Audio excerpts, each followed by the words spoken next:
It's Friday, which means it's that time for Cin-Emma Extra. Yeah, before the summer blockbuster season gets big in theaters, the streaming world is heating up with some hot titles right now.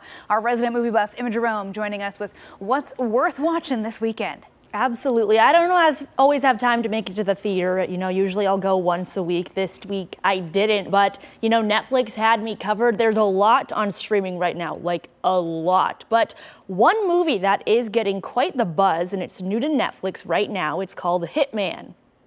What's the biggest difference between the real you and your occupation?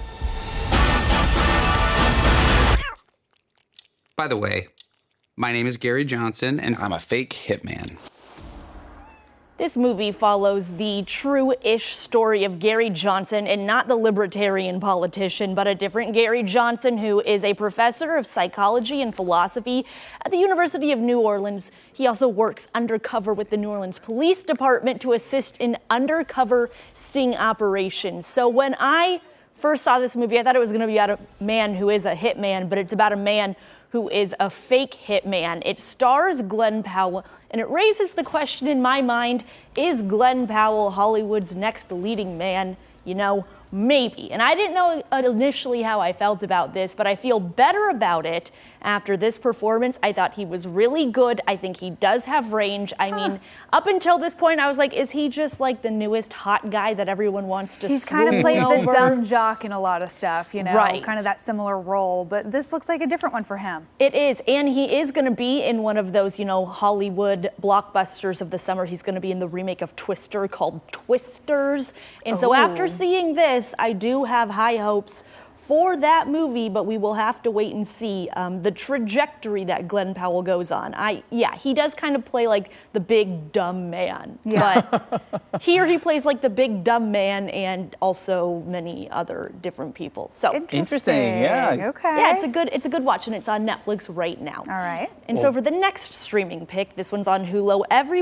Everyone has a favorite Brat Pack movie, the 1980s movies, all about love and teenage hormones. And now the 1980s star Andrew McCarthy is pulling back the curtain in a new documentary, Brats.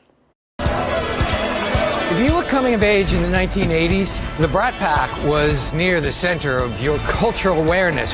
But for those of us experiencing it from the inside, the Brat Pack was something very different. It reunites famed Brat Pack members Emilio Estevez, Andrew McCarthy, Ali Sheedy, Rob Lowe, and Demi Moore. It looks into their rise into superstardom and why everyone was obsessed with the Brat Pack except for the members themselves. They were not too fond of that title. Notably absent was Molly Ringwald, and when she was asked by interviewers, she told magazines she looks back at these films fondly, but she wants to focus on moving forward, which is fair. And this is a great documentary.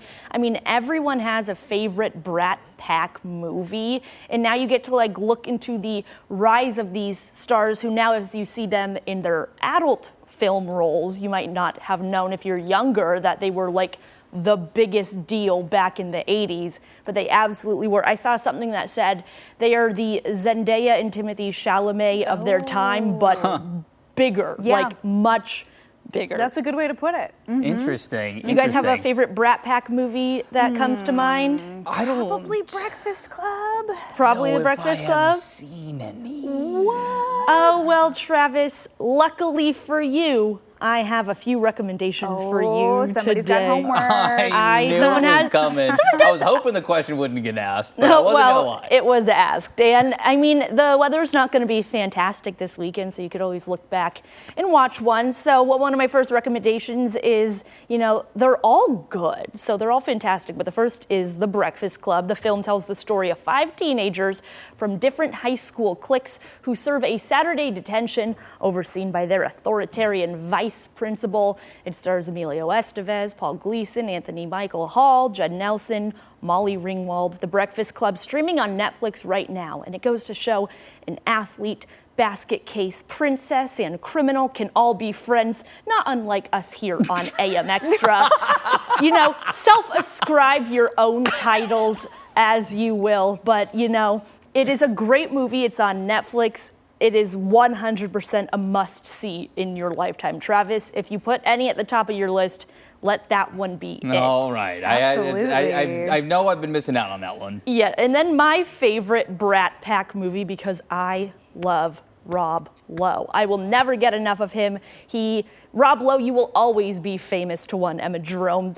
St. Elmo's Fire follows recent Georgetown University graduates Alec, Leslie, Kevin, Jules, and Kirby as they wait at the hospital to hear about the conditions of their friends, Wendy and Billy, a former frat boy and now reluctant husband and father after a car accident caused by his drinking. So the group gathers at their favorite college hangout, St. Elmo's Bar. So they reconnect and they talk about their lives and being kids and growing up. It stars, famous Brats, Emilio Estevez, Rob Lowe, Andrew McCarthy, Demi Moore, and Judd Nelson.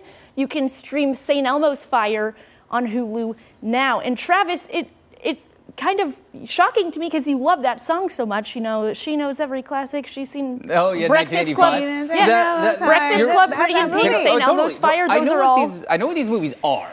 I just have not seen them. Also, that song was written in 2003. So, but it's called 1985. It is called, and I actually had the chance to see that Bowling for Soup. I had a chance to see them live with producer Christian on this show. We both were singing. But nice. Christian, my guess is you have probably seen the movies. You've almost completed the circle. Now you just got to complete the circle by watching at least one of these movies. And no, they were superstars of their time. I mean, their legacy will live on. They're all still very, very famous A-list actors. Mm-hmm. So, watch Brats or watch a movie or do whatever you want. I don't know. Honestly, it's a great case study in really driving home the point that Rob Lowe does not age. My incredible. Goodness, It's 2024. He's had quite the career. It's wild. It's like a fine wine, it gets better with age. Yep. All right, Emma, thank you.